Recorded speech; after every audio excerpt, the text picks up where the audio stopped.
Good morning students. बेटा हमारी next ratio है ट्रेड रिसीवेबल टर्नओवर रेशोज़। और रेशोज़ की तरह इसके भी नाम से ही रिलेशन पता चलता है बेटा। ये रेशो ट्रेड रिसीवेबल्स और टर्नओवर में रिलेशन एस्टैब्लिश करती है। तो यहाँ हमें दो चीज़ें क्लियर होनी चाहिए कि ट्रेड रिसीवेबल्स क्या होता है और टर्नओवर का इस रेशो में क्या मीनिंग है। तो सबसे पहले बेटा हम बात करते हैं ट्रेड रिसीवेबल्स की। आप लोगों ने बेटा 11th क्लास में भी पढ़ा था और इस पार्ट बी के फर्स्ट चैप्टर में जो बैलेंस शीट की थी, बैलेंस शीट की डिटेल्स में भी हम लोगों ने आपको बताया था कि ट्रेड रिसीवेबल्स दो कंपोनेंट्स का टोटल होता है, डेटर्स और bills receivable. Means trade receivables is equal to debtors plus bills receivables. और डेटर्स क्या होते हैं? 11th की बेसिक अकाउंटिंग टर्म्स में हम लोगों ने बहुत अच्छे से कर लिया था इसे। जब भी कोई बिजनेस क्रेडिट गुड सेल करता है तो वो जो पर्सन होते हैं जब तक पेमेंट नहीं करते तब तक उन्हें डेटर्स बोलते हैं। डेटर्स किसी भी बिजनेस के लिए बेटा एसेट होती है। क्लियर है? तो डेटर्स किससे बने? क्रेडिट गुड्स सेल से। अब ये जो बिल्स रिसीवेबल्स है ये इन्हीं डेटर्स के द्वारा रिटन एक्नॉलेजमेंट दे दी जाती है। तो ये भी अमाउंट रिसीव होना होता है नियर फ्यूचर में, तो ये भी हमारी एसेट है। तो डेटर्स और बिल्स रिसीवेबल्स दोनों ही क्रेडिट गुड सेल से बनते हैं। तो इन दोनों का टोटल क्या कहलाता है? Trade receivables. क्योंकि ये जो रिसीवेबल्स है ये ट्रेड के कारण बने। ट्रेड मीन्स बिजनेस, जो आपकी डीलिंग करते हैं जिस चीज़ में आप, तो उसके कारण बने, तो इसलिए से बोलते हैं बेटा ट्रेड रिसीवेबल्स। तो एक चीज़ क्लियर हुई। इसके बाद टर्नओवर। अब ट्रेड रिसीवेबल किसकी वजह से बने? क्रेडिट सेल की वजह से। और मैंने आपको बताया था बेटा जितनी भी ये टर्नओवर रेशोज़ हैं ये सेल्स या उसी की किसी ना किसी फॉर्म पर डिपेंडेंट होते हैं। तो यहाँ जो ट्रेड रिसीवेबल्स है क्योंकि ये क्रेडिट सेल पे डिपेंड करते हैं, इसलिए बेटा यहाँ पर टर्नओवर का मतलब होता है credit revenue from operations. Means जो उधार सामान बेचा है, जो आपकी क्रेडिट सेल्स है वो। ठीक है? तो अब इस रेशो का जो फार्मूला बनेगा बेटा, trade receivable turnover ratio is equal to credit revenue from operations या net credit sales divided by average trade receivables. अब बेटा बात आती है क्रेडिट रेवेन्यू फ्रॉम ऑपरेशंस कैसे निकालना है। फॉर्मूला देखिए क्रेडिट रेवेन्यू फ्रॉम ऑपरेशंस का, revenue from operations minus cash revenue from operations. आपको पता है कि जो बिजनेस है वो दो तरीके से सेल कर सकता है, कैश सेल या क्रेडिट सेल। तो अगर हम रेवेन्यू फ्रॉम ऑपरेशन में से cash revenue from operation minus कर देंगे तो वो हमारा आ जाता है क्रेडिट रेवेन्यू फ्रॉम ऑपरेशंस। अब इसमें एक चीज़ यहाँ पर मैं क्लियर कर दूँ बेटा, ये जो रेवेन्यू फ्रॉम ऑपरेशंस है जब तक कुछ भी मेंशन नहीं होता हम ये मान के चलते हैं कि इसमें से रिटर्न्स माइनस हो चुकी हैं। अगर कोई रिटर्न है, जैसे सेल्स रिटर्न जिसे हम कहते हैं, अगर है तो वो ऑलरेडी डिडक्टेड है, ये नेट ही होती है। ठीक है? तो इसलिए ओनली रेवेन्यू फ्रॉम ऑपरेशन में से हमने क्या माइनस किया? Cash revenue from operations. Second formula इसका हम क्या लिख रहे हैं? Credit sales minus sales return. बेटा क्रेडिट सेल्स यानी जो उधार सामान बेचा, अब यहाँ टोटल सेल की बात नहीं हो रही, ओनली क्रेडिट सेल। ठीक है? तो क्रेडिट सेल में से जब हमने सेल्स रिटर्न माइनस की, कौन सी? नेचुरली जो आउट ऑफ क्रेडिट सेल है, तो ये जो आएगा वो भी आपकी नेट क्रेडिट सेल्स हो गई। इसके बाद थर्ड फार्मूला इसका हमने लिखा total sales minus cash sale minus sales return.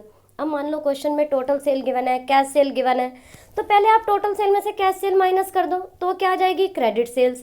फिर वही सेकेंड फार्मूले की तरह credit sale minus sales return, तो नेट क्रेडिट सेल आ गया। या एक ही साथ लिख दिया फार्मूले को, total sales minus cash sales minus sales return. तो बेटा ये क्रेडिट रेवेन्यू फ्रॉम ऑपरेशन को निकालने के 3 फार्मूले हो गए। वैसे तो जनरल कंसेप्ट है कि टोटल सेल में से आप कैश सेल माइनस कर दो और रिटर्न अगर है तो वो भी माइनस कर दो, तो वो आपकी क्रेडिट रेवेन्यू फ्रॉम ऑपरेशन या क्रेडिट सेल आ जाती है। अब ये जो नोट है बेटा, नोट में भी उसी चीज़ को दोबारा यहीं पे लिखा हुआ है जो हमने पहले आपको एक्सप्लेन कर दिया कि by default revenue from operations will be treated at net sales. अगर क्वेश्चन में कुछ भी मेंशन नहीं है तो रेवेन्यू फ्रॉम ऑपरेशन को हम नेट सेल्स ही लेकर के चलेंगे। Second, if gross revenue from operation is given in the question, then revenue from operation returns is to be deducted from this. अगर आपको क्वेश्चन में gross revenue from operation given होगा तभी आपको revenue from operation return minus करना है। ठीक है बेटा, तो ये आपका न्यूमरेटर क्लियर हुआ कि क्रेडिट रेवेन्यू फ्रॉम ऑपरेशंस आपने कैसे कैलकुलेट करना है। अब इसके डिनोमिनेटर की बात करते हैं। डिनोमिनेटर में बेटा हमारे पास है average trade receivables. Trade receivables का पहले ही हम कंपोनेंट कर चुके हैं कि डेटर्स और बीआर दोनों को ऐड करते हैं तो ट्रेड रिसीवेबल्स आता है। बेटा एवरेज किसी भी चीज़ की कैलकुलेट अगर आपको करनी है तो ओपनिंग और क्लोजिंग दोनों को ऐड करके 2 से डिवाइड कर दो तो वो आपका एवरेज आ जाता है। तो यहाँ पर क्या फॉर्मूला बना, opening trade receivables plus closing trade receivables divided by 2। या फॉर्मूले को हमने इस तरीके से लिख दिया क्योंकि ट्रेड रिसीवेबल डेटर्स और बीआर दोनों का कॉम्बिनेशन है, तो opening debtors plus closing plus opening BRs plus closing debtors plus closing BR divided by 2। अब यहाँ इंपॉर्टेंट चीज़ क्या है बेटा ध्यान देने वाली कि एक तो अगर क्वेश्चन में आपको provision for doubtful debts given है उसे आपने डिडक्ट नहीं करना। करंट रेशो में हमने कहा था नेट डेटर्स लेने हैं, वहाँ पर माइनस करना था क्योंकि हमें नेट रियलाइजेशन देखनी थी कि कितनी मिल सकती है। यहाँ पर हम ये रियलिटी देखना चाहते हैं बेटा कि जो रेवेन्यू फ्रॉम ऑपरेशंस आपका क्रेडिट वाला है वो एवरेज ट्रेड रिसीवेबल्स के कंपैरिजन में कितने टाइम्स है, तो इसलिए हमें एक्चुअल पिक्चर चाहिए, तो प्रोविजन फॉर डाउटफुल डेट्स को माइनस नहीं करना। सेकंड, इसमें कभी कभी ऐसा भी हो सकता है बेटा कि आपको ओपनिंग ट्रेड रिसीवेबल्स के बैलेंस क्वेश्चन में दे ही ना रखे हों, ओनली क्लोजिंग बैलेंसेस दिए हों, तो ऐसे केस में आपने क्लोजिंग को ही एवरेज मान के चल लेना है। इसमें एक बात ध्यान देने की है, मान लो उसने क्लोजिंग डेटर्स दे दिए 1 लाख के, क्लोजिंग बीआर दे दिया 50,000, आपने ऐड कर देना है ओनली बेटा यहाँ पर 1 लाख प्लस 50,000 1,50,000। अब आपको टोटल करके डिवाइडेड बाय 2 नहीं करना, डिवाइडेड बाय 2 तभी करना है जब आपको ओपनिंग बैलेंसेस गिवन हो। Is it clear? देन बेटा हम मूव करते हैं नेक्स्ट पॉइंट पर इसके कि इसका कमेंट क्या है, high ratio is better and vice versa, कि अगर ये रेशो ज़्यादा है तो उसे हम बेटर मानते हैं। क्यों बेटा? क्योंकि फॉर्मूला है credit revenue from operation upon average trade receivable. इसका मतलब ये हुआ कि आपके जो क्रेडिट रेवेन्यू फ्रॉम ऑपरेशंस हैं वो एवरेज ट्रेड रिसीवेबल के कंपैरिजन में कई मल्टीपल में है, मीन्स आपके डेटर्स कम है, डेटर्स के पास जो पैसा फंसा हुआ है वो कम है। लेकिन फिर वही बात है कि न्यूमेरिकल्स में आपने इस कमेंट वाले पार्ट को नहीं करना, ये प्रैक्टिकल्स में ही काम आता है। ठीक है बेटा, और टर्नओवर रेशो है, आंसर आप किस में लिखेंगे, टाइम्स में लिखेंगे। इसके बाद जैसे हमने average age of inventory calculate किया था, ऐसे ही यहाँ पर आपका average age of trade receivables है जिसे हम डेट कलेक्शन पीरियड भी कहते हैं। फॉर्मूला बेटा सेम है जैसे आपने इन्वेंट्री टर्नओवर रेशो में कैलकुलेट किया था, सिर्फ आपको आईटीआर की जगह trade receivable turnover ratio TR को रिप्लेस करना है बस। तो फॉर्मूला क्या हुआ, नंबर ऑफ डेज और months in a year divided by trade receivable turnover ratios. Same चीज़ आप वही ध्यान रखेंगे, number of days 365, leap year है तो 366, मंथ्स में कैलकुलेट करना है तो 12, या सेकेंड फार्मूला आपने यूज़ कर दिया एवरेज ट्रेड रिसीवेबल्स इंटू 365 या 12 divided by credit revenue from operations. ये जो रेशो है बेटा ये कम हो जितनी उतनी बेटर मानी जाती है, क्योंकि इसका मतलब ये होता है कि आप जल्दी जल्दी डेटर्स से पैसा रिसीव कर पा रहे हैं, और जितना जल्दी आप रिसीव कर पाएंगे उतना अच्छा है आपके बिजनेस के लिए। ठीक है, इसके बाद बेटा जैसे आईटीआर में आपने देखा था कि कोस्ट और जीपी और रेवेन्यू फ्रॉम ऑपरेशन, इनको लेकर के कुछ फार्मूले किए थे और कुछ कैलकुलेशंस करनी थी। ऐसे ही यहाँ पर टोटल सेल, कैश सेल और क्रेडिट सेल को लेकर के कुछ कैलकुलेशंस आपको करनी पड़ सकती हैं। तो जैसे वहाँ हमने 3 इंपॉर्टेंट फार्मूले लिखे थे, ऐसे ही यहाँ पर बेटा मैंने आपको लिख दिए हैं। पहला, total sale is equal to cash sale plus credit sale. Simple बात है, 6 लाख की कैश सेल हो गई, 4 लाख की क्रेडिट सेल हो गई, टोटल सेल्स कितनी हो गई? 10 लाख। अगर आपको बेटा कैश सेल कैलकुलेट करनी है तो टोटल सेल्स में से क्रेडिट सेल को माइनस कर देंगे। इसी तरीके से बेटा अगर आपको क्रेडिट सेल कैलकुलेट करनी है तो टोटल सेल्स में से कैश सेल माइनस हो जाएगी। अब कई बार इनमें से कोई एक चीज़ आपको क्लियरली क्वेश्चन में गिवन नहीं है, बल्कि वो परसेंटेज के बेस पर आपको कैलकुलेट करने के लिए बोल दिया, ठीक है।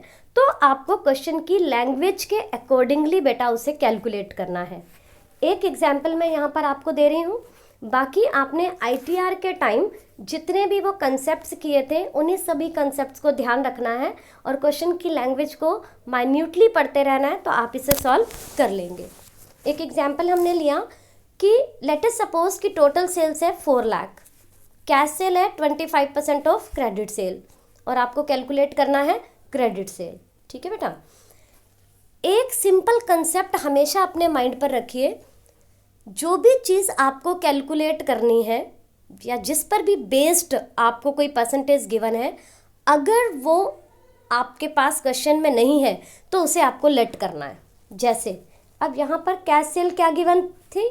25% ऑफ क्रेडिट सेल, लेकिन क्वेश्चन में क्रेडिट सेल नहीं है, तो आपको क्रेडिट सेल को बेटा लेट करना है। Let credit sale 100, cash sale 25, तो टोटल सेल कितनी हो गई? 100 + 25 125।